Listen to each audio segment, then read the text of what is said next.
I think this is unprecedented. I don't know. The widespread positive reception has completely broken the brains of those in positions of power, and they're desperately trying to make an example. I feel like this much aggressive over prosecution, it makes me feel like it's overkill. But yeah, Luigi Mangione is being perp walked, okay? Which I think is crazy. Muffler. Look at this. Account of federal murder through use of a firearm, a firearms offense as well for using a silencer and muffler in the alleged murder, as well as 2 stalking charges as well. His newly retained attorney, Karen Agnifilo, the New York District Attorney the suggested Alicia that Miller federal video charges as well. in this case would be overkill. I just want to note, you see New York City Mayor Eric Adams. Like, what did they think was going to happen? What is he just going to, like, did they think that he was an incredibly powerful supervillain? Like, they're treating him like they're slamming him in Arkham Asylum or some shit. It doesn't make any sense. Like, what are they doing? They're making it seem like he's the Joker, dude. What the hell is this? This is like, I mean, this is a bit overkill, I think. You know, we got him, the greatest villain. We got him, the greatest villain of all time. It's not far behind Mangione there. Again, a very large law enforcement presence. This was yeah, yeah, good stuff. Incident that sparked worldwide attention as Mangione was able to get away soon after the murder, clearly in what was a calculated move, as well as investigators finding key details in the search for him. That book bag in Central Park full of Monopoly money. One interesting detail. I believe Bryn Gingras is still account of federal murder. Like, this is crazy. They're making him look sick as look at these flakes. Yeah, I saw this. Like, this is crazy. This is a crazy photo. Murder through use of a firearm, a firearms offense as well for using a silencer and muffler. This is a crazy photo, man. I mean, this is wild. It's very obvious that they are, you know, trying to make a very clear example saying nobody should touch this. Nobody should touch this person. Nobody should promote this person. Nobody should support this person. This person is bad. And they keep repeating it over and over again. He's bad. He's bad. He's bad. He's bad. He's bad. He's bad. You should feel bad. You should feel bad. He's bad and you should feel bad. And it's very obvious that it's, you know, I mean, to a certain degree, if you're over the age of, I guess if you're over the age of like 40, it might be working. But if you're under the age of 40, I don't think it's working. You know what I mean? And for that, I need you to understand, I'm not saying that like every single person over the age of 40 is automatically like Luigi Mangione is a terrorist, criminal, evil person. He needs to die or whatever. I'm just simply saying that there are probably more people that get primed by media in general, mainstream media. They happen to be over the age of 40. And those are, that is the demographic that is going to be more malleable to this kind of, more susceptible to this kind of very obvious, very deliberate, putting your finger on the scale situation in an effort to try and get people to be more antagonistic towards Luigi Mangione, his actions, and the like. Kyle Rittenhouse walks a free man, but Luigi needs 30 cops from a dozen departments to be transferred. Yeah. Well, police. All right. The Macy's, thank you for the playlist. All right, let's get started on Luigi Mangione facing federal charges, including stalking and murder. They're hitting federal charges on our boy. They're hitting the book from every angle. Why are older people more gullible to authority? Am I being ageist, or do they generally protect hierarchies because they're recipients of some privilege? That's one role. That plays a role in it. I think that they probably have more confidence in the institutions, given that they had more privilege in their upbringing. On top of that, I would say that, they're just more reactionary, more law and order minded without thinking about what that, like, if you look at crime as a black and white thing, right? Then yeah, what Luigi did is a crime. Dead to rights. You just murdered somebody. So many people are just gonna be like, nah, that's murder, And for them, they could potentially understand crime and punishment when it's someone that they do like Donald Trump, right? But there were still plenty of boomers who were just like, I'll never vote for a felon. You know what I mean? Yeah, they're a vulnerable demographic that favors stability, for sure. They also do not have a diverse media diet in general. And when you don't have a diverse media diet in general, you are infinitely more susceptible to mainstream institutions. You will get your notes from the TV man, and you will repeat those positions. Say he brazenly gunned down a healthcare CEO on the streets of New York City, and now accused killer Luigi Mangione is facing federal murder charges. Good afternoon, everyone. I'm Kira Phillips. This afternoon, Luigi Mangione will appear in a federal courtroom in Manhattan. A federal indictment was just unsealed. Mangione now faces 4 counts of stalking, murder through the use of a firearm, and a firearms He looks hot. offense involving a silencer. Mangione landing in New York after waiving extradition from Pennsylvania, where he was arrested after days on the lam. Videos capture the 26-year-old's transport earlier today, first driven to an airport in Altoona before being loaded onto a small plane to New York. A swath of security in tow the entire time, and Mangione No way he's mewing. Oh my God, he's mewing. Bro, stop. earlier today, first driven to an airport in Altoona. This is what happens when you got a Zoomer killer, dude. The health insurance CEO killer is a Zoomer, so of course he's mewing. That's crazy. Tuna before being loaded onto a small plane to New York. A swath of security in That's crazy. He's just like tow the entire time, and Mangione clad in shackles. The accused killer also facing first and second degree murder charges in New York City related to that Midtown Manhattan killing of Brian Thompson during the early morning hours of December 4th. Sources now telling us that the expected federal charges that await could make Mangione eligible for the death penalty.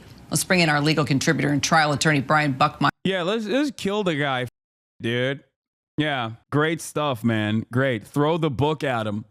Throw the book. Throw the book at him. How dare he? I'm telling you, man. I'm telling you, it's like Luigi Mangione. Dude, you can get away with so much cruelty if you subject vulnerable people to said cruelty rather than someone in a position of power. Like, analyze and interpret the way that this case is unfolding, okay, versus any number of different incidents that take place in the United States of America on a daily basis, okay?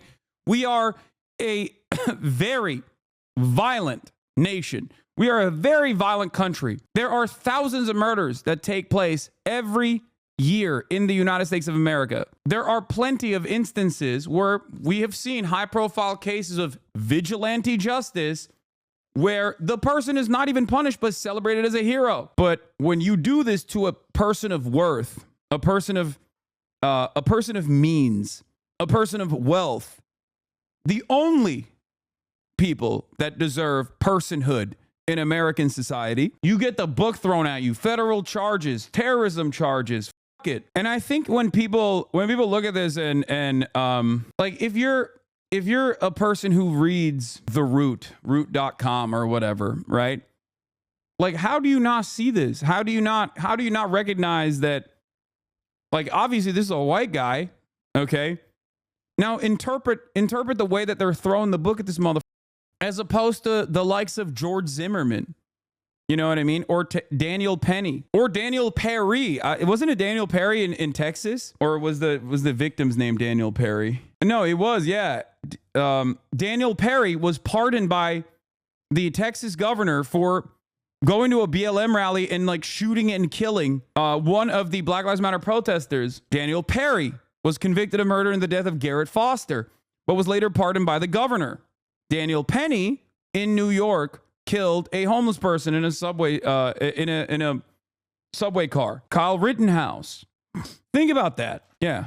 Daniel Perry killed the caretaker and boyfriend of a quadriplegic woman. Garrett Foster was wheeling his girlfriend, who was quadriplegic, at the Black Lives Matter rally. And as a veteran, he was armed in an open carry state. Daniel Perry, who is a pedophile, as well as a murderer, had previously openly fantasized about murdering BLM protesters. He texted prior to him trying to drive into a crowd of BLM protesters. He had texted his friends saying, I'm going to go to a BLM protest and I'm going to kill people. And that's exactly what he did.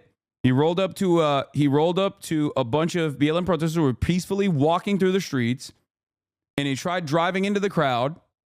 And as Garrett Foster approached him, in the midst of like wheeling away his quadriplegic wife, he walked up to the car and Daniel Perry opened fire on him and killed him. He was convicted in a Texas court. Do you understand? Like, jury of his peers in Texas looked at this man and said, nah, dog, you're a racist murderer. Too much for us.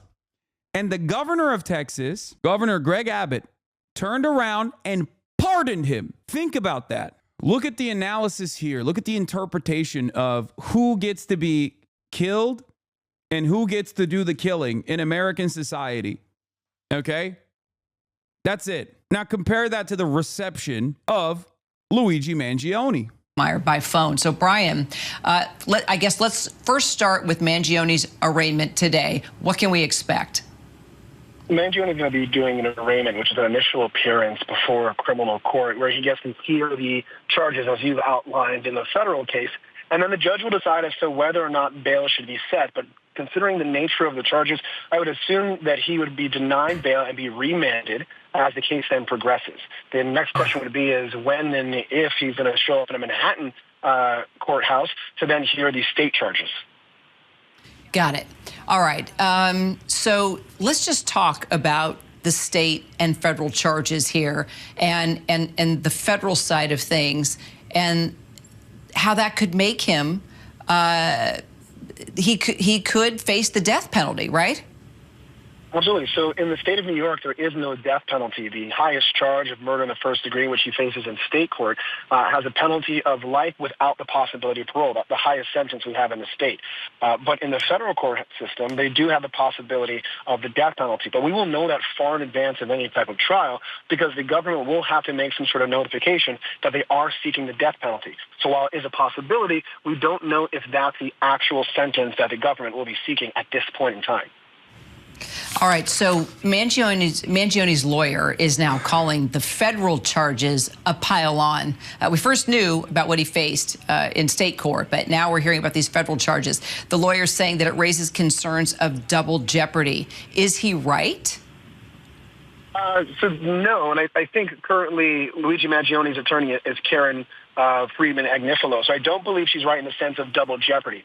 Double jeopardy is when someone is tried for a case twice, not when they're charged for the same incident. We've seen cases like this when it comes to, for example, law enforcement officers that kill individuals being charged in both state and federal court. So that is possible, but I do share the sentiments, and I think most defense attorneys would, that it is somewhat of a... This is pretty crazy. This is, I think this is unprecedented. I don't know. Like, it's understandable that there's so much media attention on this, but I think that not only the media attention, but the widespread positive reception to Luigi Mangione's actions has completely broken the brains of those in positions of power, and they're desperately trying to make an example. And I don't know. I feel like this much aggressive over prosecution, it makes me feel, I mean, it makes me feel like it's overkill. And I feel like it might have the capacity this doesn't make me feel frightened, but I wonder if this would actually cause people to think about this a little differently. Like, in the sense of, like, I wonder if this would make people go, it is kind of wild how much, how much they are emphasizing how bad of a guy this is. Like, I feel like this would create a little bit of blowback. Like, in the simplest ways possible. Americans understand simple narratives. And this is a fairly simple narrative. The rich and the poor have two completely separate standards, okay?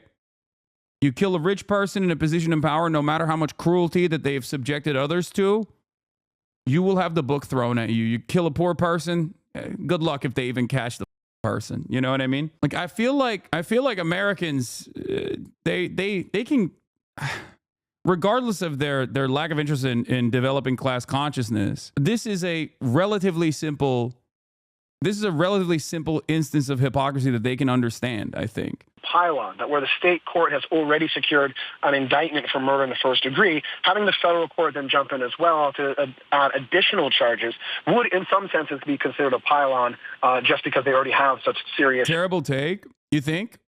Why do you think it's a terrible take?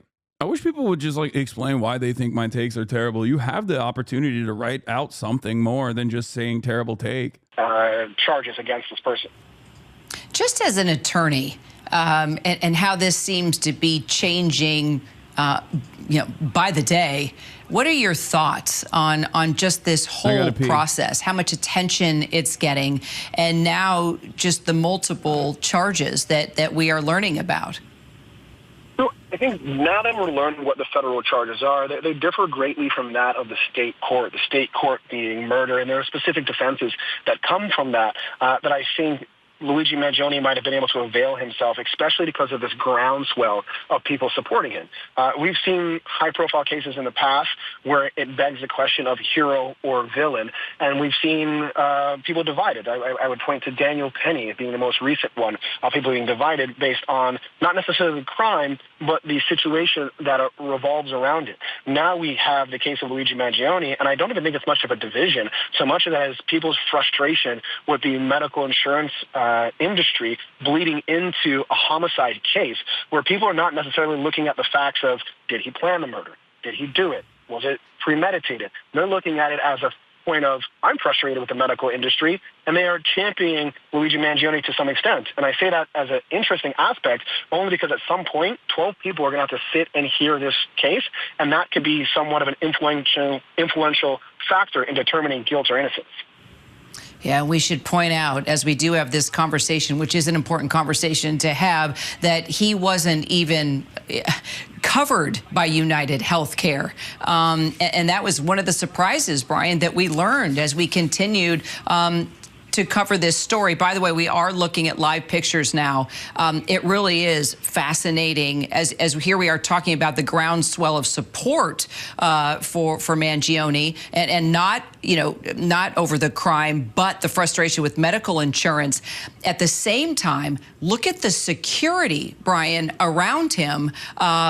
I mean, I'm counting 1, 2, 3, 4, 5, 6, 7. I mean, almost a dozen members of law enforcement and federal officers all around him, giving him security. I think how premeditated it was and how it was a legit assassinated the guy is why they're doing it. Don't think the skin color matters on this one. Wait, what? How premeditated it was? Brother, there are direct instances of like vengeance killings, like revenge killings that take place in America. There's like, how many murders happen in America every year? Let's see. Crime trends in U.S. cities. Okay, I don't care. Come on. I just want to know how many homicides have taken place in the United States of America in 2024. Please. Why is that so hard to answer like immediately? How many homicides in the U.S.? Okay, fast stats. Homicide. 24,849 homicides. 24,849 homicides. Firearm homicides is 19,651. This is one. How many of these acts were premeditated? How many of these acts, in your opinion, were premeditated instances of murder? And the reason why I gave you the Daniel Perry example is because Daniel Perry engaged in an act of premeditated murder, and he actually got away with it. He got pardoned. Do you see what I'm saying? That was, no, not Penny, Daniel Perry. Daniel Perry in the state of Texas. Daniel Perry. And he was convicted, and he was put in prison, and then he was pardoned. He texted his friends that he was going to go to a Black Lives Matter protest and kill people. It's a different guy. Daniel Penny is the one in New York that choked and killed the homeless person.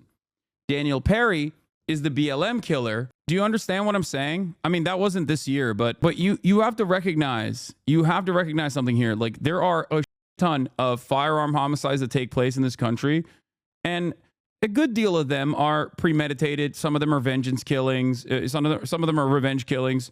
A good deal of these firearm homicides are not necessarily just like done by poor people against other people. You know what I mean? Yeah, the guy that killed a man defending his disabled wife. Yes. So I'm not making an argument about Luigi Mangione and the color of his skin or anything. I'm not saying that at all. As a matter of fact, I'm making the exact opposite argument.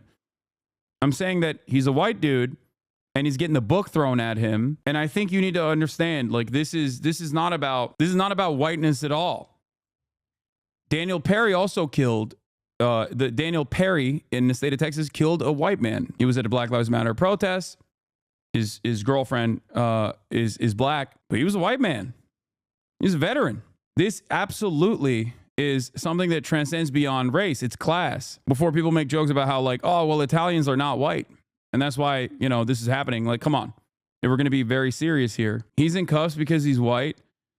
No, I think that the reception certainly changes. The dynamic certainly changes when you're like a wealthy, when you're a kid from a wealthy family and you're white, for sure. But I don't think the reason why they apprehended him like this is because he's white. They're perp walking him because they want to make an example out of him. And they want to make an example for those who look to him and say, I don't really care what he did. I don't really have an issue with what he did. They want to send a message to you and everybody else. You understand? And yes, Daniel Perry in Texas was absolutely premeditated. And not only was it premeditated, but like a jury of his peers considered it to be premeditated murder as well. He texted his friends that he was going to do it before he did it. As he enters the courtroom. Yeah, and that's a lot. I've had my fair share of extradition cases where a client is either going to a different state or coming from a different state, and this amount of security is not normal. I think it really lends itself to the nature of this case and the high level of publicity that comes from it as well. So let's talk about federal executions as we continue to stay on these live pictures. It's interesting to note, by the way, when we remember when we first saw Mangione and how he was screaming at people as he was being taken into jail. When we first saw that he was caught and arrested, he's much more subdued, much calmer. The security around him incredibly intense, from the NYPD to the FBI. They are all the armed guards now bringing him into that van. And the fact that it is created, as you said, just this this national conversation, not only around the crime and how he did it, but the fact that he wasn't even insured by United Healthcare, and a lot of people did not know that at first, and so that sort of pivoted the conversation away from all this concentration on Brian Thompson, the CEO of United Healthcare, and just this overall discussion, like you said, about frustration within healthcare. But now bringing it down to what he faces and that the federal charges. Yeah, I don't think that people looked at the situation and go, oh, he wasn't covered by United Healthcare. Well, I guess I have a different interpretation over the anger and resentment and frustration I feel. Oh, he's not covered by United Healthcare. All right, never mind. I like my healthcare now.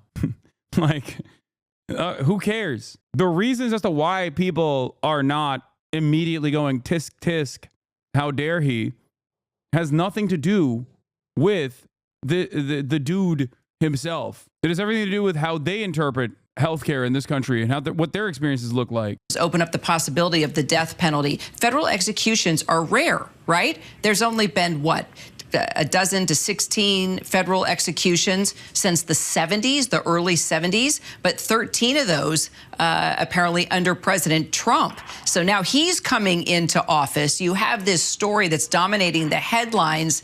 How likely would it be that Mangione could actually receive the penalty and that it be carried out? I think it's very unlikely for a number of reasons. One, the stat that you're reciting out to our viewers about the number of people who actually do face the death penalty. Does the fact that Donald Trump, the president-elect, soon to be president of the United States, will be in office, and we did see a groundswell of executions during his presidency, have an impact on that? Absolutely. But also, I think if you look at it from a geographic standpoint as well, the Southern District of New York encompasses Manhattan. Terry Austin, I want to bring you in as well, former trial attorney and legal analyst.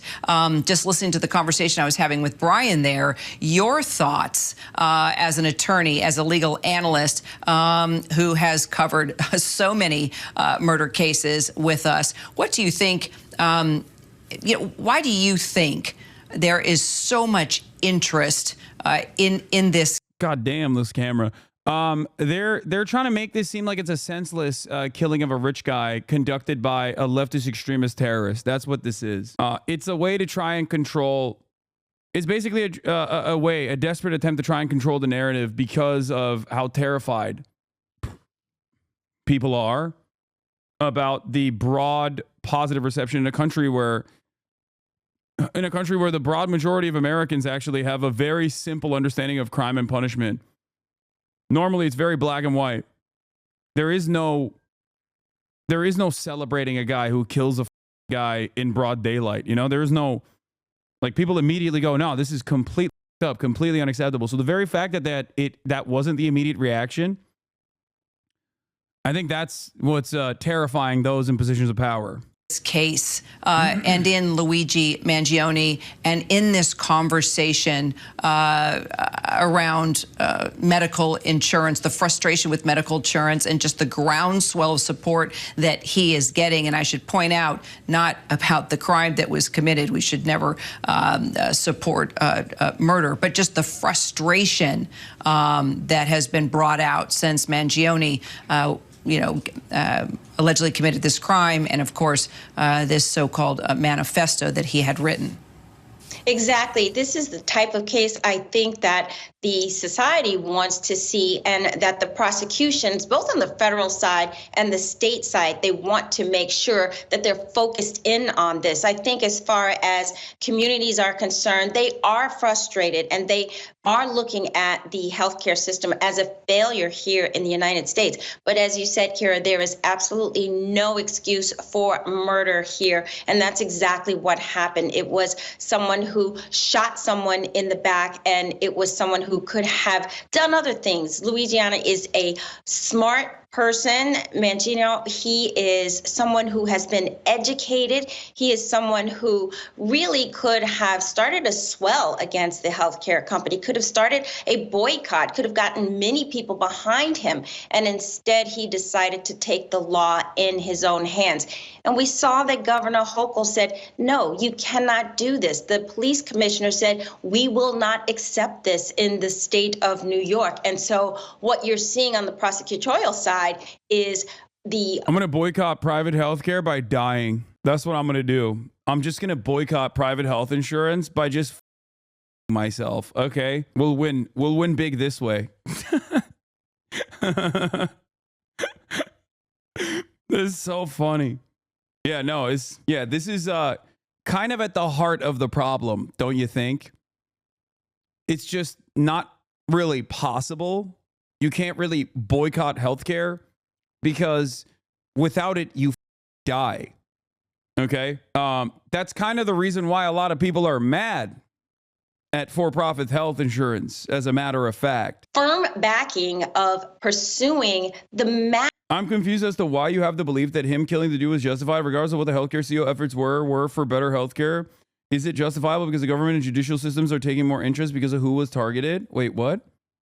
I'm confused as to why you have to believe in him killing the dude is justified. Okay, I'm not making a broad declarative statement justifying Luigi Mangione's actions. I'm more interested in the reception of Luigi Mangione's actions by the general public, especially a general public that normally would be like, a killing is completely unacceptable. Right? Most people, especially in the United States of America, think any kind of violence that is not dished out by the state is completely inappropriate and completely unacceptable. So why did Americans who normally have a very profound sense of justice and who are rather draconian not immediately hit that button and instead chose to celebrate Luigi Mangione and think he is innocent? Because he is innocent until proven guilty in a court of law, by the way, just so you understand. Okay, I want you to understand something, chatters. You know, he allegedly, and that is because to the average individual who has been f***ed over by healthcare, who's had their healthcare taken away from them, who's had their claims denied, claims that they basically paid for, by the way, that the insurance company makes money off of denying, even though they have no business denying said claims, that led to potentially a loved one dying. That's no different. Okay, they see that as murder as well. And considering the universality of this cruelty, for every American from any different walks of life, that from even rich families all the way to poor families, that is precisely the reason why people see this act of revenge killing as not as inappropriate in the way that the media is presenting it. Maximum penalty, both on the state side and the federal side. What I haven't seen is the fact that both state and federal are doing this at the same time. And it does look as though the federal case is going to proceed before the state case, but he's being brought in front of both courts. So it's going to be interesting to see how, in fact, this is handled on both levels. What do you think? What do you tell the dumbass? They say he came from a rich family. He's rich himself. He could have paid out of pocket.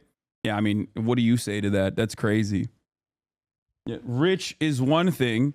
Having a spare, as a 26-year-old, having a spare, like, $100,000 is entirely separate. Like, that's crazy. Some of the challenges for prosecutors in a high-profile case like this?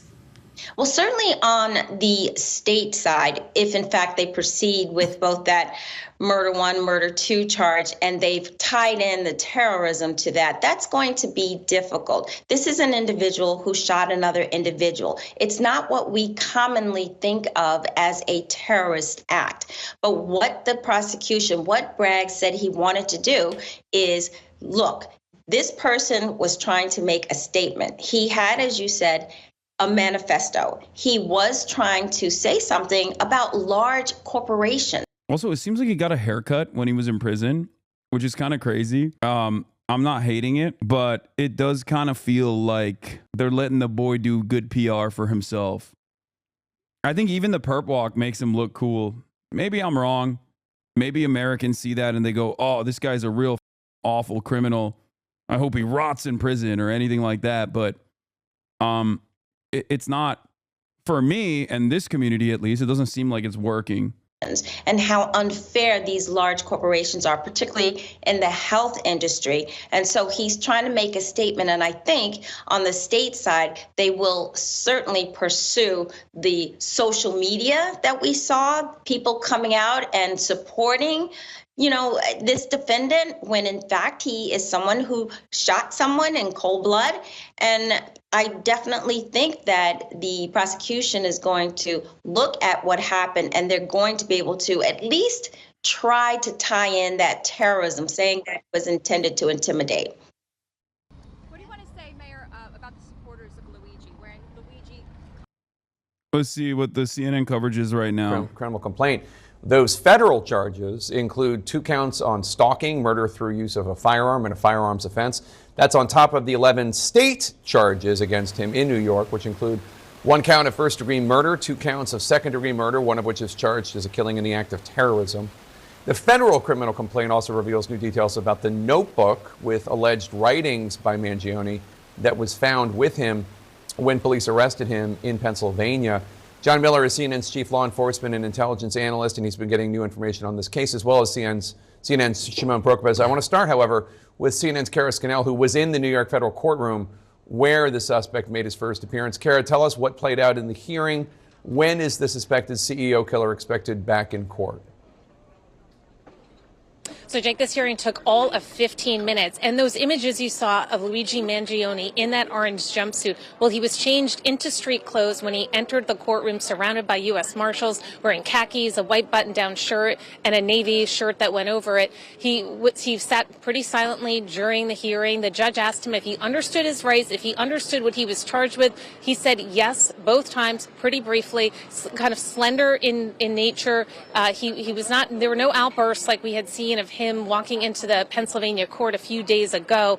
But his lawyer did raise a few questions, saying that in her 30 years as a prosecutor and a defense lawyer, she had never seen this highly unusual situation where Mangione is facing state charges and then suddenly today also having federal charges unsealed. His attorney, Karen Friedman-Agnifilo, said that she was told to appear in state court today at 2 p.m. and then had to reverse and come here instead to represent him for these federal charges. She also said that she had some questions because the charges she thought were in conflict. The state charging Mangione with murder with the intent to cause terror and these federal charges with stalking. So she's trying to raise issues here that they could be conflicting theories of the case and questioning whether and to what extent at all if the state and federal prosecutors were cooperating. The judge suggested this was not the time to address those issues. The prosecutor also agreed, and so Mangione was detained.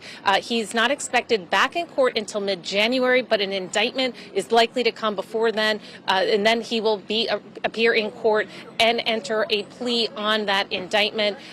For now, the Mangione will be spending the night at the Metropolitan Detention Center. That is also where Sean Diddy Combs is, and as Mangione shares an attorney because Karen Friedman-Agnifilo's husband, Mark Agnifilo, is also working on this case. He was in court today, and he's representing Diddy, who has pleaded not guilty to those charges. Jake? Shimon, it was stunning to see the large security presence surrounding Mangione when he arrived in New York. I mean, even New York City Mayor Adams was there for some reason. Yeah. I've never seen something like that, right? I've been covering crime here in New York City for probably over 20 years now.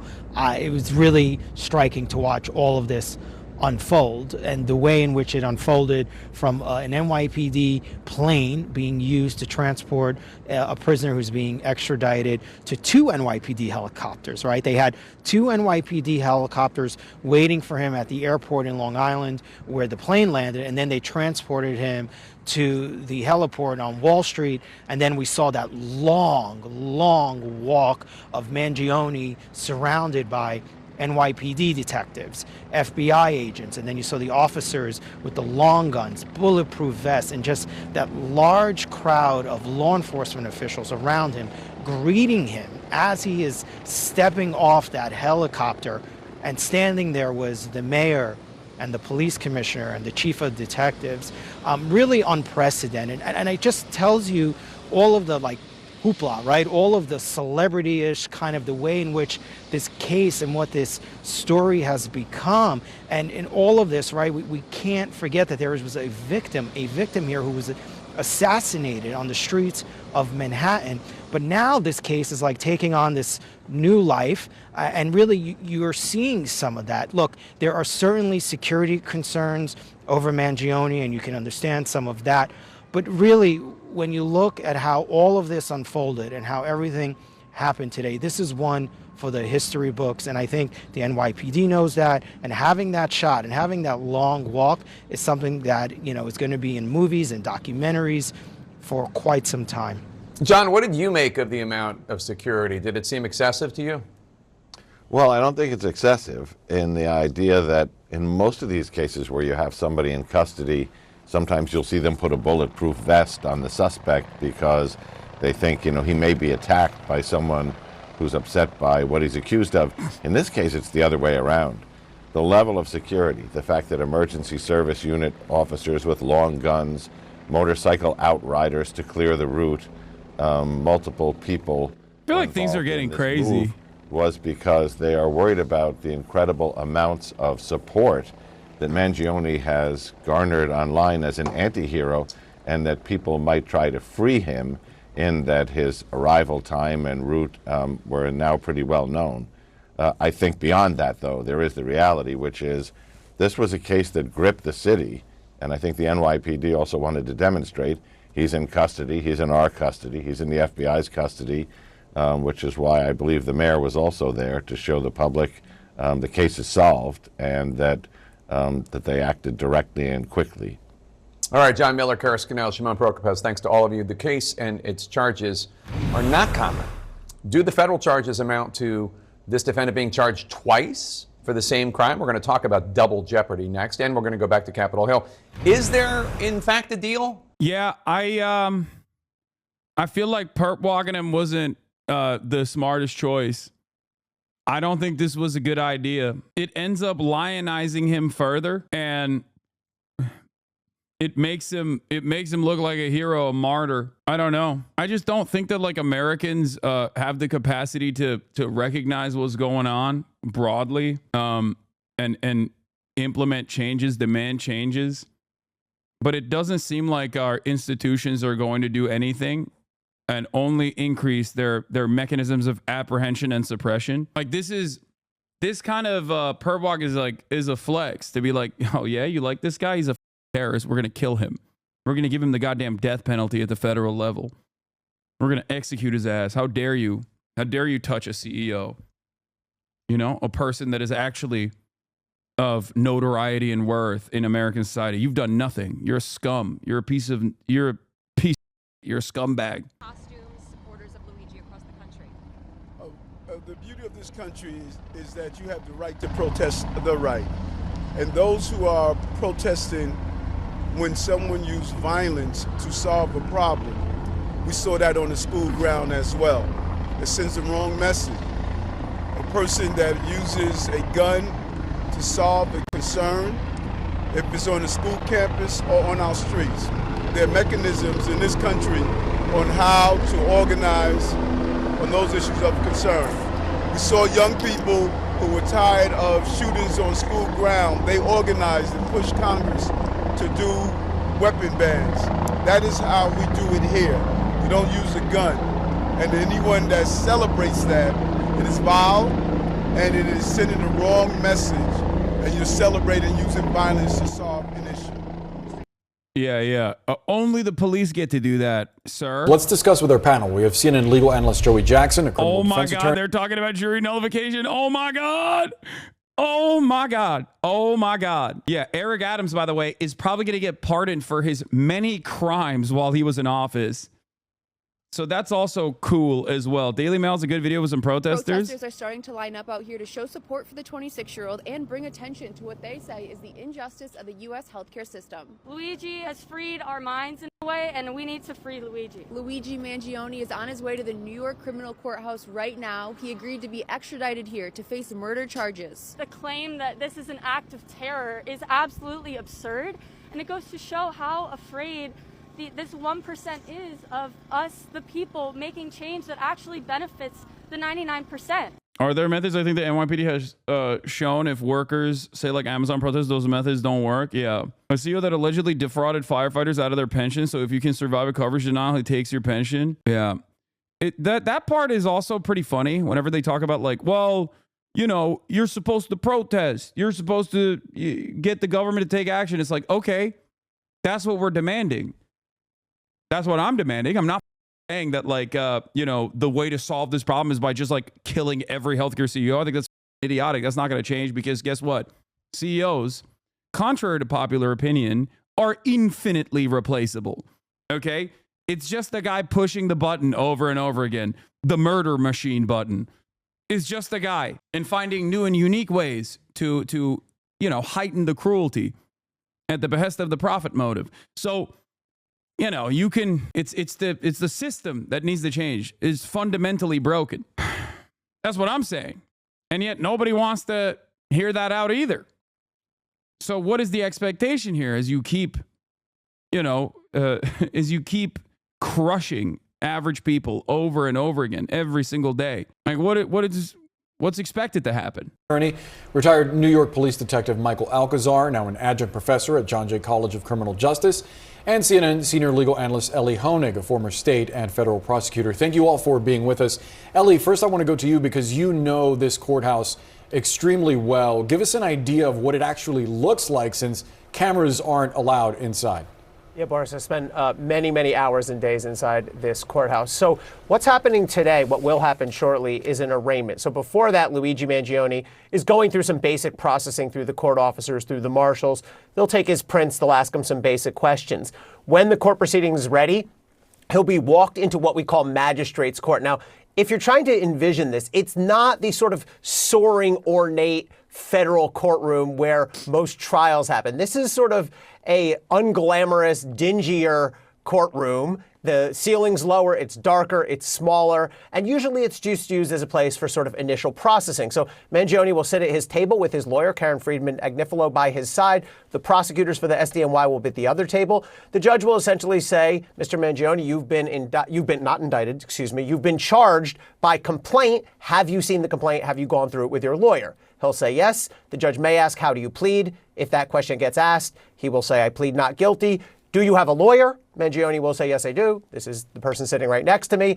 And then the judge will say to the lawyer, do you want to make a motion on bail here? Meaning, do you want to ask for bail? He might ask for bail. Karen Friedman-Agnifilo might ask for bail for him, but that's just to put on a show. There's zero chance that he gets bail.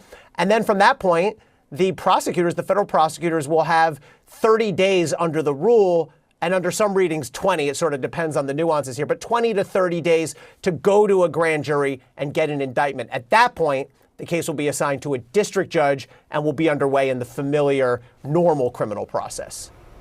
And Joey, just explain to our viewers these federal charges versus the state charges.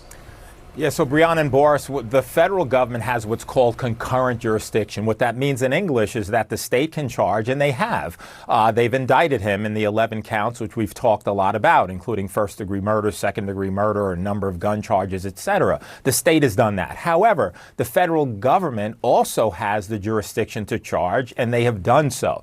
If you look at the distinction in the actual criminal complaint in federal court between the indictment, what I would say is this. In the state court case in which he faces life without parole based upon the terrorism charge, it's a bare bones indictment, just alleging enough to get you to the standards of which are charged as it relates to the murders, as it relates to the gun, etc. However, if you look at the federal complaint, it's what we call it's not even a speaking indictment. It is a singing, screaming indictment. What's the difference? Criminal complaint, not yet been indicted. What I'm saying is that generally it lays out probable cause to believe he's committed one of the 4 offenses in which he's charged. This lays out chapter and verse, a timeline with respect to the plotting and planning, right? Given many days before. It lays out a number of pictures, not only of him, of the gray backpack, of the weapon, of the silencer. It gives you what he was doing. It talks about the manifesto. It talks about the federal, what he was saying in terms of to the feds and listing that out. And so it really is specific in detail with regard to what he has allegedly done, how he has done it, the process he has followed in doing it. And of course, the major distinction, because the defense counsel has said in great advocacy that, hey, it's double jeopardy and it's piling on. Federal government has a role here, and it's not double jeopardy to the extent that the nature of the charges are different, right? The course of conduct you have to prove is different.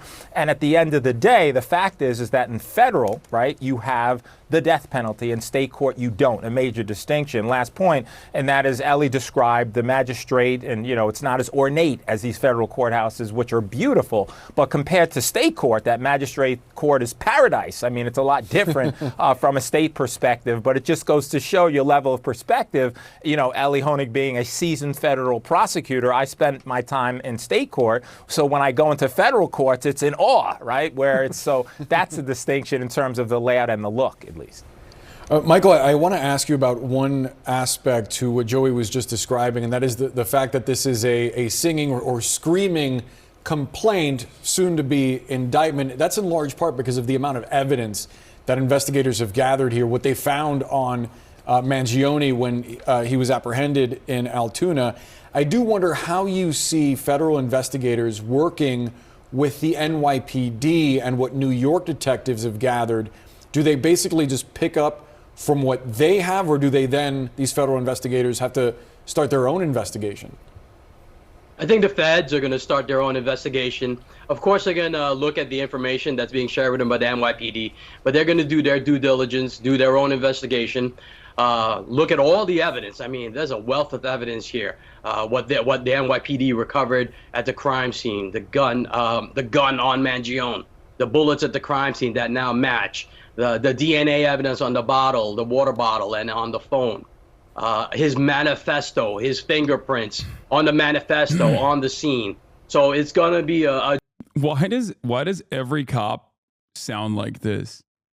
Every cop sounds like a Batman villain, like a thug from Batman. Oh, it's the bat. They planted a water bottle. We found a water bottle. It's like, dude, I swear to God, there's like a cop accent in New York, in the tri-state area in general. They're all henchman coded. It's the bat.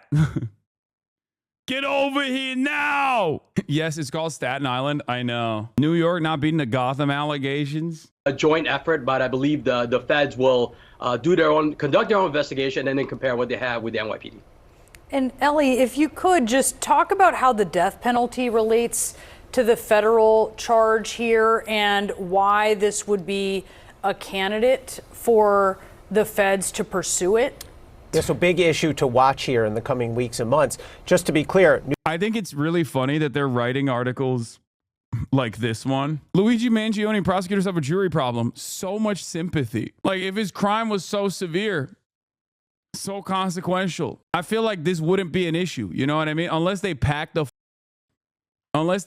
jury with CEOs only. You know what I mean? He has to be convicted not by a jury of his peers, but a jury of the peers of the victim in this situation. They're like, oh, you're not a CEO, you're out. And even then, it's kind of funny because CEOs also don't like healthcare. They can't just be CEOs. They have to be CEOs that are directly in the healthcare industry, because virtually every other person in American society has been f***ed over by healthcare in a meaningful fashion. That will definitely play a role in the way that they operate, in the way that they look at Luigi Mangione's actions. New York state law does not have a death penalty. So in the state case, the most that Luigi Mangione could be sentenced to is life in prison. But here in the federal court, which we're looking at here on the screen, one of the charges against... Like, remember, Brian Thompson had a LinkedIn post about like fixing healthcare or whatever a couple years ago. And I remember looking at the replies on that LinkedIn post from other CEOs. Okay? Other CEOs replying to Brian Thompson going, you're a piece of... Like, your company has ruined my life. Okay? So he wasn't even getting play on LinkedIn. That's like the one space where every CEO's got to be like, I understand your job. I mean, you have a fiduciary responsibility to your shareholders to improve profit margins year over year. It's like just remember, this is the reply from a year ago from other CEOs on LinkedIn. Founder and CEO of Bye Bye Dog Breath, Brian Thompson. This seems like a laudable mission, but United Health Group is failing my mother by not providing her basic care. Campaign director at Colorado Reproductive. You are doing a great job cutting your costs. Branch managers. Hey, Brian, I just spent an hour on the phone battling to get general information from my wife with stage 4 cancer. She's a 45-year-old mother with 4. Replies to his second to last post on LinkedIn 2 years ago. Chair of pathology at SUNY Downstate. United Healthcare terminated my 86-year-old mother's Medicare Advantage plan with no notice. 3-time cancer warrior currently fighting, says Lisa Galecki. I've had UHC for the last several years. I have stage 4 metastatic lung cancer. We've just left UHC because of all the denials for my meds. Every month, there is a different reason for the denial. As of today, we are well over our max out-of-pocket for the year, with having spent well over $20,000. Pat Seeger, starting grand retirement. I'm curious, money in whose pockets? It seems members are not the primary recipients when the ratio of the CEO to median employee pay is 30-1. You seriously think United Healthcare is lowering drug prices? Does Optum spread price? They sure do, which is quite literally raising the cost of drugs. Thanks. The average person who's getting f***ed over by a for-profit healthcare company, Brian Thompson and many others like him are the Grim Reaper, okay? It does not matter how systematized that destruction and death is, right? How normal it is, how normalized it is, how there is a division of responsibility. Many people factor into this equation.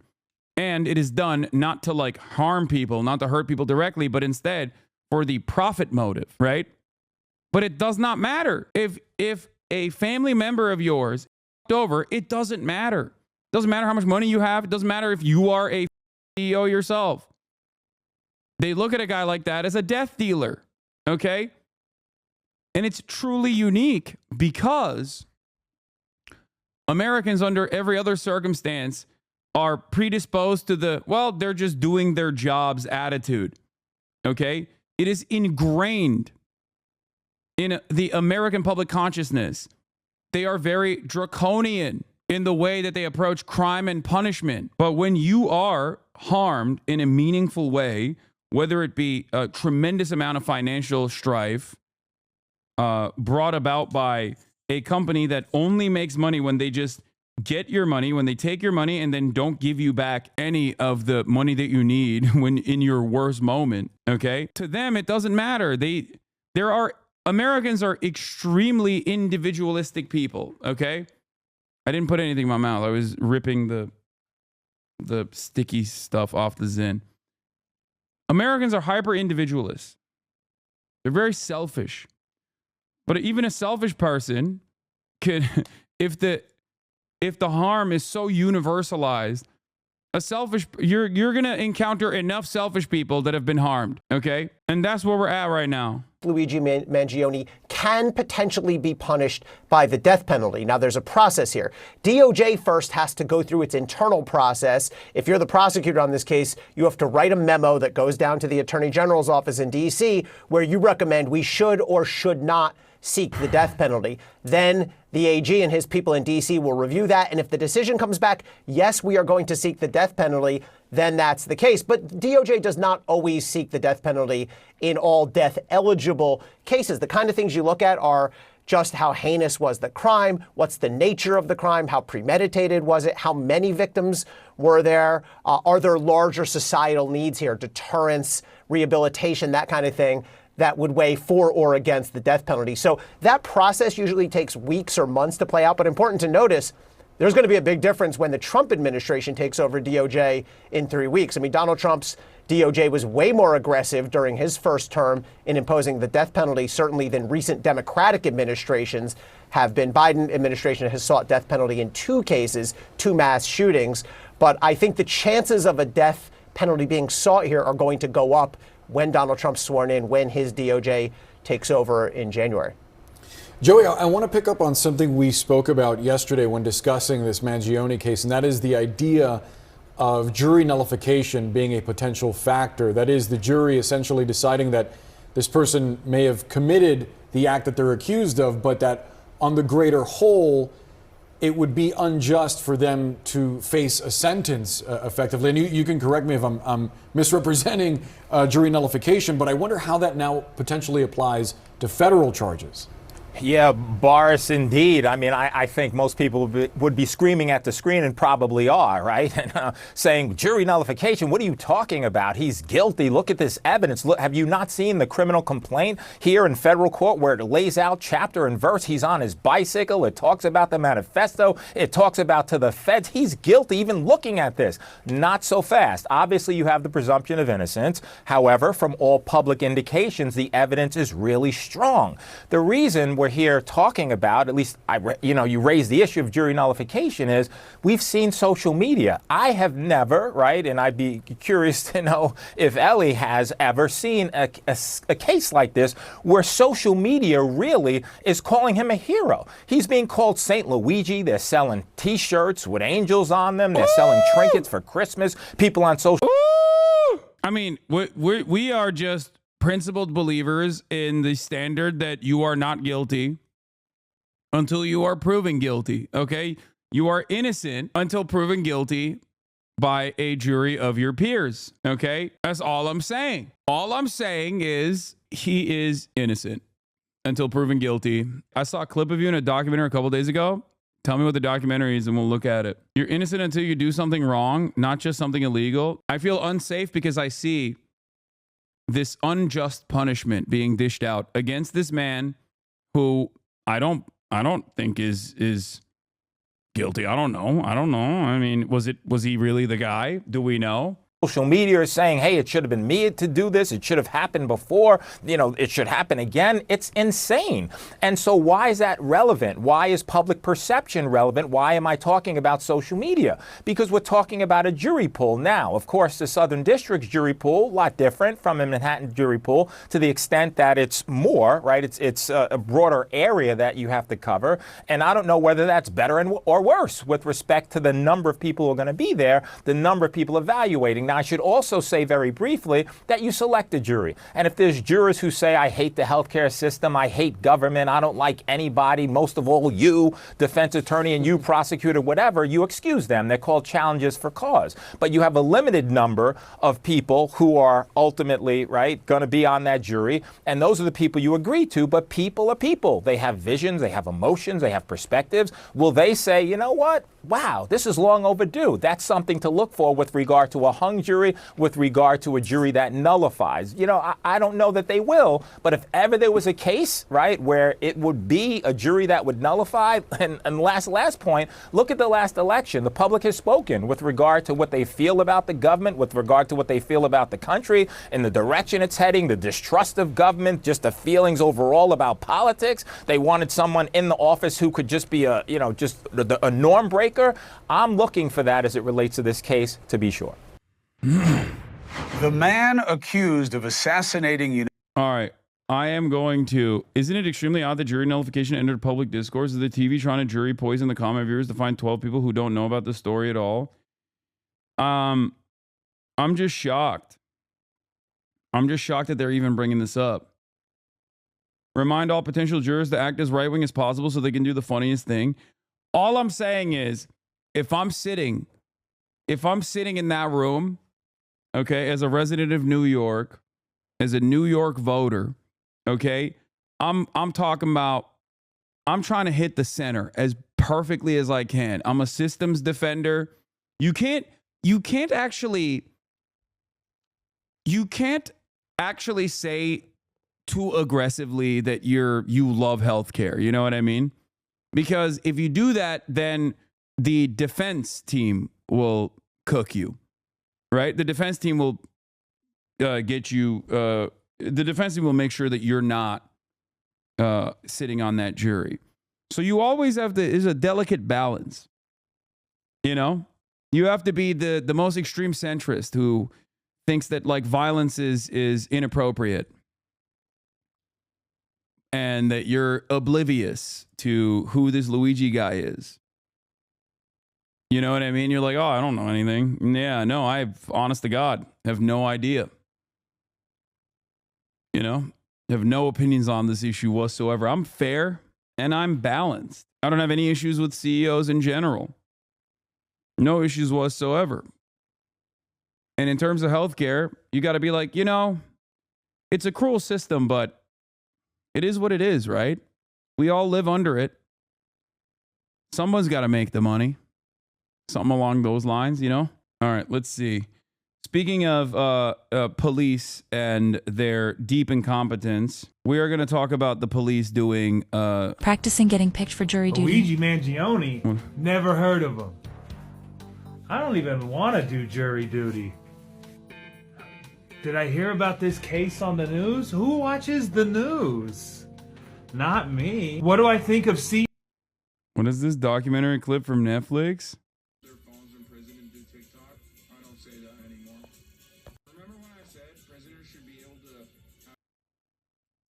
About Razzle? Oh, they're great people. I love them. They're the backbone of this country.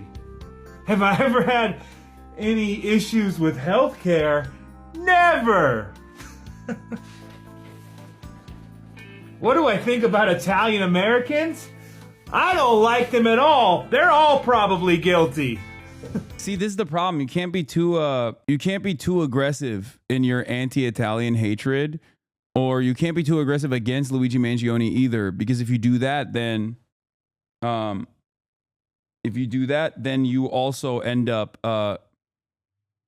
you could possibly get removed by the defense. You know what I mean?